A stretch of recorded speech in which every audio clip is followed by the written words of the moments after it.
क्रिया। क्रिया क्रिया के बारे में बताया गया है। इंग्लिश में बोले तो हम सबको पता है, क्रिया बोले तो वर्ब। क्रिया अगर देखा जाए रचना के या कर्म के आधार पर, रचना या कर्म के आधार पर क्रिया हमारी दो प्रकार की होती है। नंबर 1 अकर्मक क्रिया, नंबर 2 सकर्मक क्रिया। फिर जो सकर्मक क्रिया है उसके भी दो भेद हो जाते हैं। कितने भेद हो जाते हैं? 2, एक कर्मक और द्विकर्मक। पहले ये देखना है अकर्मक क्या है और सकर्मक क्या है। बात समझ रहे हो? तो देखो अकर्मक क्या होता है। आ का मतलब है नहीं, का साइलेंट कर लो, कर्म निकाल लो, का साइलेंट कर लो। आ माने नहीं, कर्म माने कर्म, जिसमें कर्म ना, जिसमें कर्म मतलब कि क्रिया के ऊपर अगर हम क्या शब्द लगा दें और हमें आंसर ना मिले वो होती है अकर्मक। वो कौन सी होती है? अकर्मक। और सकर्मक बोले तो सा समझते हो, साथ कर्म, जिसके साथ में कर्म हो, जिसके साथ में कर्म हो। अगर हम क्रिया के ऊपर क्या शब्द लगाते हैं और प्रश्न बनाते हैं हमें आंसर मिल जाए तो वो होगी हमारी सकर्मक। वो कौन सी होगी? सकर्मक भी देखी जाए तो उसमें एक कर्मक होती है और द्विकर्मक, एक कर्मक और द्विकर्मक। ये बता दो कि इसी क्लास में रहेंगे मतलब हर घंटे में, ऐसा नहीं कि अगले घंटे में। कर्मक जिसमें एक कर्म हो, जिसमें एक कर्म वो एक कर्मक कहलाएगी, और जिसमें द्विकर्म हो, दो कर्म हो, वो द्विकर्मक कहलाएगी। बात समझ? मतलब एक से अधिक जिसमें कर्म हो जाए, ज्यादातर दो ही कर्म पाए जाते हैं। ठीक है, तो पहले हमें कौन सी देखनी है? अकर्मक। डालो हेडिंग अकर्मक।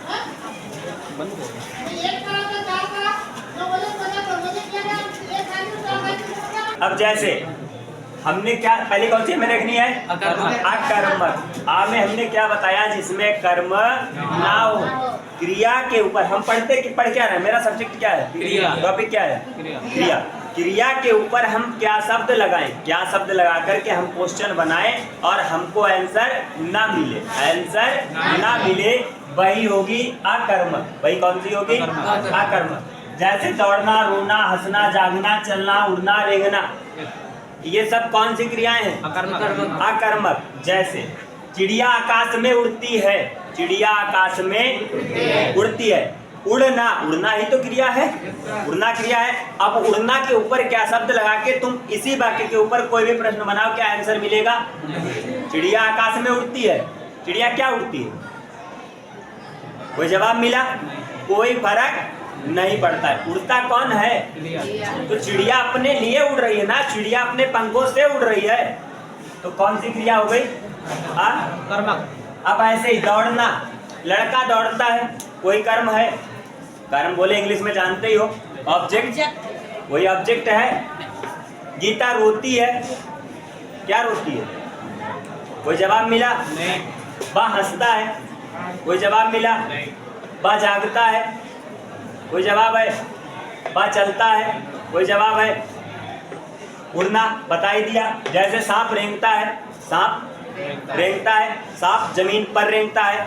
जैसे हमने भी बताया था चिड़िया आकाश में उड़ती है, जो आकाश है ये उसका आधार है, ये उड़ने का आधार है, ना कि कर्म, कर्म नहीं है। जैसे सांप रेंगता है, सांप जमीन पर रेंगता है, सांप दीवार पर रेंगता है।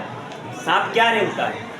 कोई जवाब है? जहां पर जवाब ना मिले वही हमारी अकर्मक क्रिया होती है। बात समझ में आ गई? क्लियर है? उदाहरण लिख लो इसके नीचे एक अपना अगर लिखना चाहो। जैसे चिड़िया उड़ती है या चिड़िया आकाश में उड़ती है, सांप रेंगता है, सांप दीवार पर रेंगता है, ये जो दी गई है इनमें से ही हम कोई भी जवाब, आंसर, उदाहरण बना सकते हैं। बात समझ में आ गई? लिखा है। अगर क्रिया की बात कर लो, क्रिया परिभाषा की बात करें तो जो विकारी शब्द है, यह एक विकारी शब्द है। क्रिया बोले तो यह एक विकारी शब्द है। अब शब्द पता है, यह पता है विकारी क्या होता है? जिसमें लिंग वचन के आधार पर परिवर्तन संभव, जिसमें परिवर्तन कर सके। बात समझ में आई? लिंग वचन काल के आधार पर जिसमें परिवर्तन कर सके वो हमारी क्रिया होती है। बात समझ में आई? लिख लो। क्रिया या विकारी शब्द है, यह विकारी शब्द है जिसमें लिंग वचन काल के आधार पर परिवर्तन कर सके। बात समझ में आ गई? क्रिया क्लियर हो गई? अकर्मक क्लियर हो गया। अकर्मक जिसमें कर्म ना हो। क्या शब्द लगाने पर जवाब ना मिले।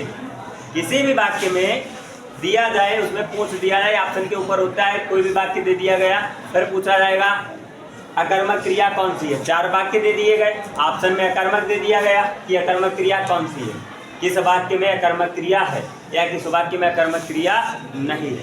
जिसमें जवाब ना मिले वो अकर्मक है, जिसमें जवाब मिल जाए वो सकर्मक। ठीक है, अब कौन सी हमें देखनी है? सकर्मक। रचना या कर्म के अकर्मक हो गई, बची कौन सी? सकर्मक। सकर्मक।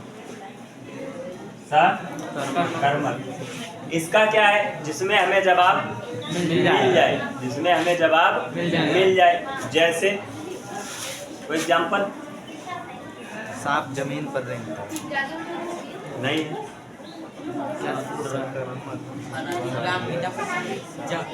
जाना जाना आना, ये आप पढ़ा रहे हैं।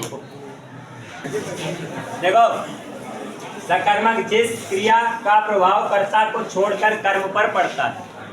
प्रभाव, क्रिया का जो प्रभाव है कर्ता को छोड़कर, कर्ता पर नहीं पड़ेगा, कर्म पर पड़ता है, कर्म पर। अकर्मक में क्या था? कर्म पर नहीं पड़ेगा, कर्ता पर पड़ेगा। प्रभाव काय पर पड़ेगा? कर्ता पर पड़ेगा। जो क्रिया का प्रभाव है सीधे कर्ता पर पड़ेगा। और इसमें सकर्मक में क्या है कि क्रिया का प्रभाव कर्म पर पड़ेगा, कर्म पर पड़ेगा। जैसे वह किताब पढ़ता है, वह किताब पढ़ता है। क्या पढ़ता है? जवाब मिल रहा है। जहां पर जवाब मिल जाए सकर्मक क्रिया होती है।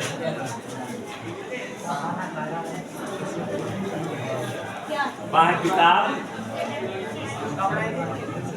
पढ़ता है, वह खाना खाता है, वह क्या खाता है? खाना। जिसमें जवाब मिल जाए वो क्रिया हमारी सकर्मक। सकर्मक और अकर्मक दोनों समझ में आ गई? ठीक है। सर सांप रेंगता है। जिस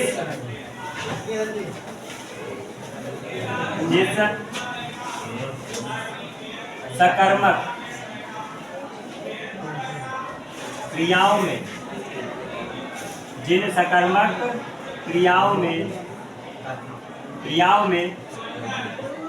एक कर्म होता है, एक कर्म होता है, उसे एकर्मक क्रिया कहते हैं, उसे एकर्मक क्रिया कहते हैं।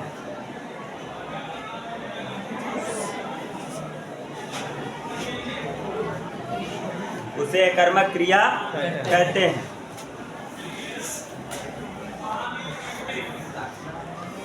द्विकर्मक क्या है? जिस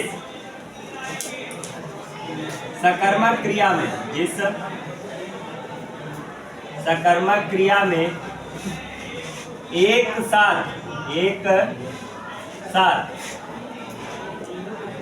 दो कर्म होते हैं, दो कर्म होते हैं, उसे द्विकर्मक क्रिया कहते हैं, उसे द्विकर्मक क्रिया कहते हैं। एकर्मक क्या है? जिन सकर्मक क्रियाओं में एक कर्म होता है, जहां पर एक कर्म होता है एक वाक्य में, वहां पर एक कर्मक क्रिया। जहां पर जिस सकर्मक क्रिया में एक साथ क्रिया भी सकर्मक होनी चाहिए, ऐसा नहीं अगर अकर्मक क्रिया है फिर कर्म, पहली बात कर्म होगा ही नहीं वहां पे। अगर अकर्मक है तो कर्म होगा ही नहीं। सकर्मक क्रिया में अगर एक कर्म है तो एक कर्मक कहलाएगी। अगर सकर्मक क्रिया में एक साथ दो कर्म है तो द्विकर्मक क्रिया कहलाएगी। अब उदाहरण देखो, एकर्मक का एग्जाम्पल देखो। जैसे दिया गया है, शीला गाना गा रही है, शीला गाना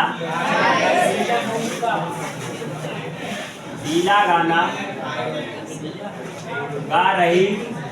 शीला क्या गा रही है? एक ही तो कर्म है, तो एक कर्मक है, साथ साथ सकर्मक भी है, साथ साथ सकर्मक भी है। बात समझ में आई? जैसे इसमें अब तुम्हें देखनी है द्विकर्मक। क्या देखनी है? द्विकर्मक। रोक लो, इधर देखा जहाँ पर एक कर्म है वहाँ पर एक कर्मक है, ये किसके अंतर्गत आती है? सकर्मक के। और दूसरा जो इसका पॉइंट है द्विकर्मक, जब एक वाक्य में एक साथ दो कर्म, अध्यापक ने छात्र को हिंदी पढ़ाई, छात्र को पहला कर्म हिंदी पढ़ाई, दूसरा कर्म, एक साथ दो कर्म आए, कौन सी क्रिया कहलाएगी? द्विकर्मक। श्याम ने राधा को रुपए दिए, श्याम ने राधा को रुपए दिए, ये तो तुम्हारी क्रिया हो गई। राधा को पहला कर्म, रुपए दूसरा कर्म। जब एक वाक्य में दो कर्म आए, दो कर्मक कहलाएगी। अब अगर पेपर में चाहे एक कर्मक का उदाहरण दिया जाए, चाहे द्विकर्मक का दिया जाए, अगर सकर्मक पूछता है तो हमें सकर्मक ही लगानी है। अगर ऑप्शन में हमारे द्विकर्मक नहीं है, सकर्मक है, तो हमें लगानी सकर्मक ही है। अगर ऑप्शन में अकर्मक है तो अकर्मक तो है ही। बात समझ में आई? चाहे एक कर्म हो चाहे दो कर्म हो, आएगी सकर्मक के ही अंतर्गत। बात समझ में आ गई? हमने देखा रचना या कर्म के आधार पर हमारी सकर्मक और अकर्मक जो क्रिया थी वो पूरी हो गई। सकर्मक और अकर्मक क्रिया पूरी हो गई, हमें समझ में भी आ गई। जो हमारी अकर्मक क्रिया है उसमें सीधा अगर हम क्या का सवाल उठाते हैं, क्वेश्चन वर्ड क्या लेते हैं और वाक्य के ऊपर सवाल उठाते हैं, तो सीधा हमारा प्रभाव पड़ता है कर्ता के ऊपर। अगर सकर्मक क्रिया में हम क्या शब्द लेकर के उसी वाक्य के ऊपर सवाल उठाते हैं तो मेरा सीधा फर्क पड़ेगा, प्रभाव पड़ेगा कर्म के ऊपर। बात समझ में आ गई? एक कर्मक क्या थी? जिस वाक्य में एक कर्म मिल जाए वो एक कर्मक है। द्विकर्मक क्या थी? जिस वाक्य में दो कर्म मिल जाए वो हमारी द्विकर्मक क्रिया है। अब ये वाला तो हमारा क्लियर हो गया। अब हम देखेंगे प्रयोग के आधार पर। पहली कौन सी है? संयुक्त क्रिया। संयुक्त क्रिया डाल दो एडी। संयुक्त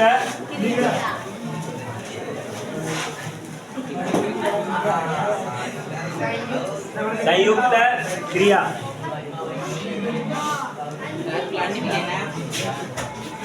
संयुक्त क्रिया बोले तो जब क्रिया दो क्रियाओं के संयोग से निर्मित हो। जब क्रिया दो क्रियाओं के संयोग से निर्मित हो।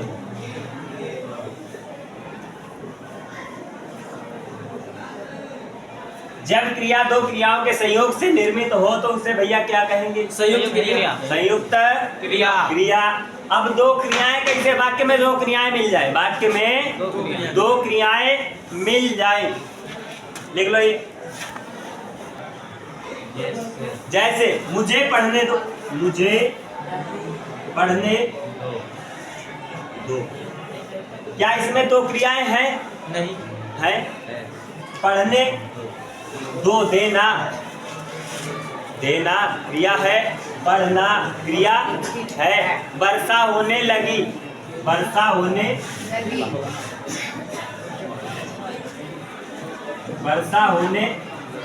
होना क्रिया है, लगना क्रिया है।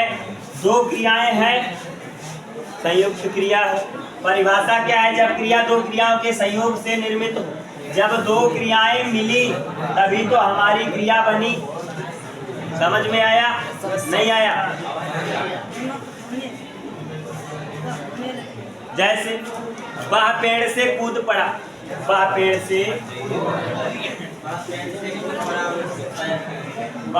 से कूद पड़ा। कूदना क्रिया है, पढ़ना क्रिया है ना? जब दो क्रियाएं मिली तो क्या हुआ? संयुक्त क्रिया बन गई। बात समझ में आई? आ गई ना? दो नंबर भैया कौन सी है? नाम धातु। कौन सी है? नाम धातु। डाल दो हेडिंग नाम धातु।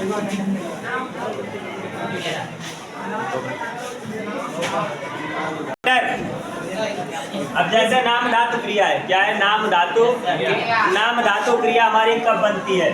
संज्ञा सर्वनाम विशेषण शब्दों में क्रिया लगने से नाम धातु क्रिया बनती है। ये तो है इसकी परिभाषा। क्या है? संज्ञा। संज्ञा क्या है? व्यक्ति वस्तु स्थान के नाम को अगर बैग है, वस्तु है तो संज्ञा है। किसी जगह का नाम है तो संज्ञा है। स्थान का नाम है संज्ञा है। व्यक्ति का नाम है संज्ञा। और जो संज्ञा की जगह पर आ जाए वो सर्वनाम है। जो संज्ञा की जगह पर आ जाए वो सर्वनाम है। विशेषण, किसी की विशेषता बताने वाला शब्द विशेषण होता है। किसी की विशेषता बताने वाला शब्द विशेषण होता है। जैसे लंबा, छोटा, काला, मोटा, गोरा, पतला, दुबला, ये सब क्या है? विशेषता। जो शब्द विशेषता बताता है वही विशेषण है। शब्दों में कौन से शब्द तीन आ गए? संज्ञा, सर्वनाम, विशेषण। शब्दों में क्रिया लगने से नाम धातु क्रिया बनती है। जैसे अपना, अपना सर्वनाम है ना? अपना सर्वनाम, अपना। अपना से हम कौन सी क्रिया बना सकते हैं? अपनाना। अपनाना बन जाएगी। लाठी नाउन है, लाठी संज्ञा है। लाठी से क्रिया क्या बनेगी? लठियाना। लठियाना बन जाएगी। बन जाएगी ना। गरम विशेषण है, गर्म। जैसे पानी गर्म है, दूध गर्म है, विशेषण है। दूध की विशेषता है कि दूध गर्म है। पानी की विशेषता है कि पानी गर्म है। अब गर्म से क्या बन जाएगी? बन जाएगी ना। इसी तरीके से अब जैसे बात, बात भी संज्ञा है। भाववाचक, भाववाचक संज्ञा है बात, जहाँ पर किसी की भावनाएं हो, भाव। ठीक है, क्या बताया मैंने? बात से क्या हो जाएगा? बताना, बतियाना। हमें क्रिया बनानी है। क्या बनानी है? क्रिया। ये बात समझ में आ गई? संज्ञा, सर्वनाम, विशेषण। संज्ञा, सर्वनाम, विशेषण, तीन चीजें हैं। शब्दों में क्रिया लगने से नाम धातु क्रिया बनती है। अगर पूछा जाए, ये देखो नॉर्मल सी बात, क्रिया तो है ही। हम क्रिया का जब चैप्टर पढ़ रहे हैं तो क्रिया ही होगी। ठीक है, लेकिन कौन सी है? कौन? तो नाम धातु क्रिया है। नाम धातु क्रिया कैसे बनती है? संज्ञा, सर्वनाम, विशेषण। शब्दों में क्रिया लगने से नाम धातु क्रिया बनती है। बात समझ में आ गई? नाम धातु क्रिया क्लियर? Yes sir. ओके। 3 प्रेरणार्थक क्रिया कौन सी है? नंबर 3 पे प्रेरणार्थक। शिव कुमार शांत होगा। प्रेरणार्थक क्रिया। प्रेरणार्थक का मतलब है प्रेरणा देना। प्रेरणा देना। जैसे इस क्रिया में कर्ता स्वयं कार्य ना करके दूसरे को प्रेरणा दे। दूसरे को प्रेरणा दे। परिभाषा,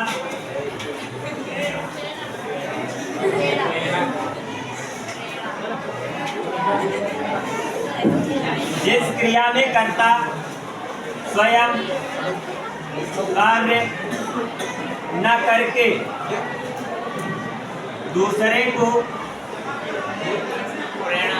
कार्य करने की प्रेरणा दे तो उसे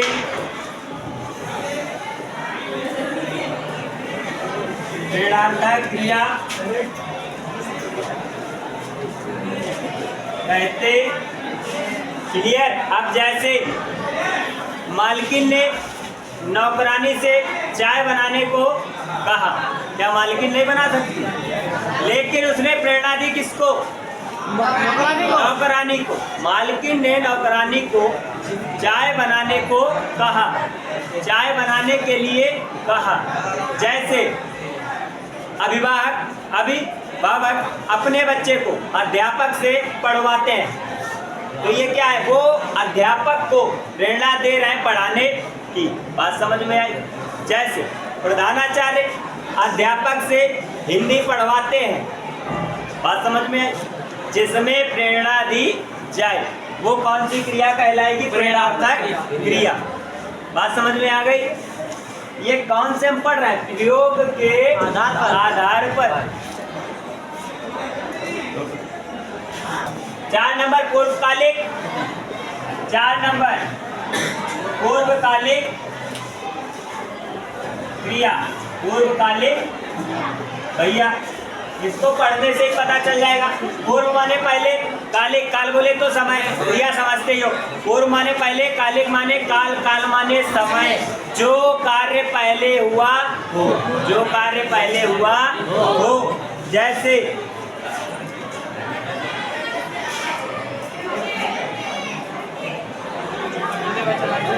नहीं,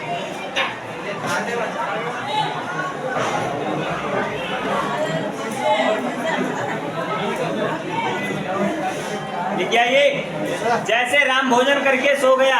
राम भोजन करके पहले उसने क्या किया, जब भोजन किया पहले, यही क्रिया कहलाई पूर्वकालिक। पहले भोजन किया फिर वो सो गया, जो पहले कार्य हुआ है, जो क्रिया पहले हुई है, वही कहलाएगी पूर्वकालिक क्रिया। राम भोजन करके